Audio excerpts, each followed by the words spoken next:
how to fix Battlefield 6 crashes. So here's how it works. You want to get your desktop icon, or if you're using the EA app, you will find Battlefield 6 here. You want to click on manage, and then you will select view properties. From here, you want to click on open folder. Now, once this folder opens, you want to find BF6, right click on it, show more options, and go into properties, and you will change the settings.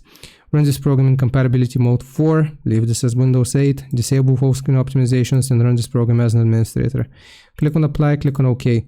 Before you go, you want to copy this path, right click, copy, and now you can close it.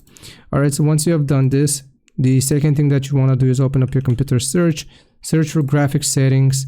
Right here, you will add a desktop app. So click on add desktop app, and you will just paste this shortcut here, and you want to find Battlefield 6 and click on add.